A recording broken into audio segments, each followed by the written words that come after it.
সত্যি মানুষের আবদার কেউ মেটাতে পারবে না। আমি ভগবান হয়েও মানুষের কাছে ফেল মেরে যাচ্ছি। ভগবান আমার এই চাই ওই চাই, এত দাবি কার মেটানো যায় বলো? একের থেকে দুই হলেই আমার পূজা বন্ধ করে দেবে। আরে বাবা, এখন তো আমার বয়স বাড়ছে নাকি? পান থেকে চুন কষলেই আর ভগবানের নাম ভুলে যাবে। আজকে যাই হোক, আজকে আমি আর কোথাও যাচ্ছি না, আজকে বিশ্রামই করব, তারপরে দেখছি ভক্তদের কথা।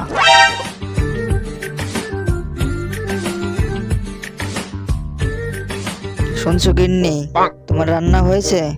আজকে কিন্তু আমার কোনো কাজই নেই। আজকে ভালো মন্দ তুমি রান্না করবে আর আমি খাবো, খেয়ে ঘুমাবো, এটাই আজকের কাজ, ঠিক আছে? কেন তোমার ভক্তরা আজকে তোমাকে খাবার দেয়নি? তুমি বাড়ি চলে এসছো সকাল সকাল আজকে। আমি কোথায় বাবু, রান্না হয়নি এখনো। আরে গিন্নি, তুমি বুঝতে পারছো না, ভক্তরাও এখন 2 নাম্বারই করে আমার সাথে। কি আর বলবো, ভগবানের কাছে ওরা শুধু চাইবে ভগবান আমাকে এই দাও, ভগবান আমাকে চাকরি দাও, ভগবান আমাকে মেয়ে পটিয়ে দাও, ভগবান আমাকে বউ দাও, ভগবান আমাকে একটা গাড়ি কিনে দাও, এটা ওটা শুধু চাই আর চাই। ওদের আশা যেই পূরণ করি আমি, অমনি আমাকে 2 টাকার নকুল দানা খাওয়ায়। বলো গিন্নি, ওই নকুল দানা খেয়ে আমার পেট ভরে? ওই খাওয়া যায় বলো? একদম ঠিক হয়েছে, বাড়িতে না থেকে যাও, শ্মশানে গিয়ে থাকো, যাও। কার কাছে মনের দুঃখ বলি দেখো, বইয়ের কথা শোনাচ্ছে শ্মশানে থাকা অনেক ভালো। মর্তের মানুষ আমার মতো বউ চাই। আরে বাবা, আমি যে কতটা কষ্টে আছি তা তোদের কি করে বোঝাবো? আবার চাস আমার মতো বউ? এটা কি বউ না সমুদ্রের ঢেউ, এটাই তো বুঝি না আমি। তুমি নিশ্চয়ই আমাকে মনে মনে বকা দিচ্ছ, তাই না?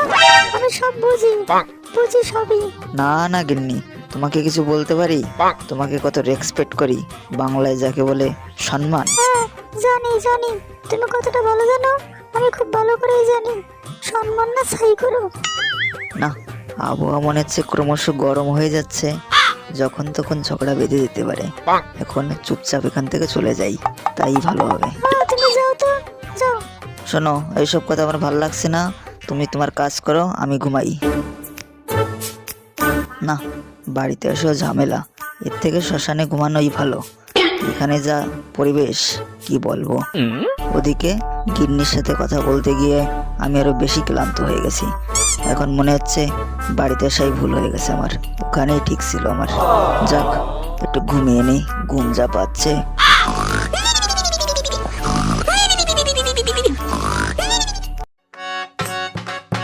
হাই, কেমন আছো তুমি? কি ভালো আছো? ভগবানকে অন্যরা ডাকলে ডাক শুনে, আর আমি যদি ডাকি তখন ভগবান কানের তুলো দিয়ে থাকে।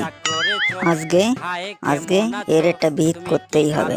হয়তো ভগবানকে, না হলে পার্বতী মাকে নিয়ে আসবো, তারপরে দেখি ভগবান কি করে চুপ করে থাকে বাড়ি। আগে প্রণাম তো করতে হবে গিয়ে।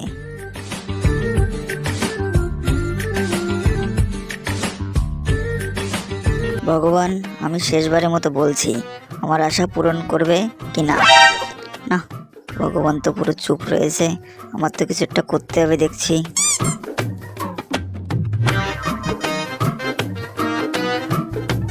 না, অনেক সময় হয়ে গেল, ভগবান তো আমার ডাক শুনছেই না।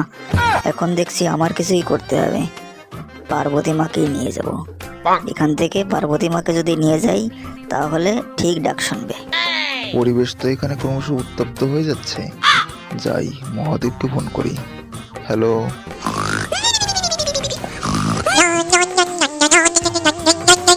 হ্যালো হ্যালো, কে কে কি কি কি হয়েছে কি? বাবা আমি নারদ বলছি মর্ত থেকে, একটু জরুরি ইনফরমেশন দেওয়া ছিল। জানিস না আজকে আমি খুব টায়ার্ড, বাংলায় যাকে বলে ক্লান্ত। আজকে আমাকে আর কোনো ফোন করবি না, যা হবে পরে দেখা যাবে, এখন রাখ ফোন। বাবা মর্তের অবস্থা তো কেরোসিন, যাকে বলে জন্ডিস অবস্থা। একটা ছেলে পার্বতী মাকে নিয়ে চলে যাচ্ছে, আপনি কিছু করুন, না হলে কিন্তু অবস্থা ভালো হবে না। কি বললি? পার্বতীকে নিয়ে টানাটানি? এত বড় সাহস কার?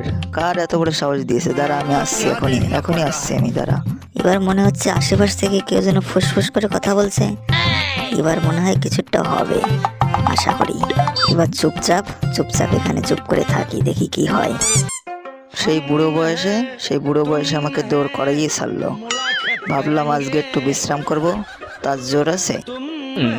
এখানের পরিবেশ তেমন একটা ভালো নয়, মানে কেটে পড়াই ভালো।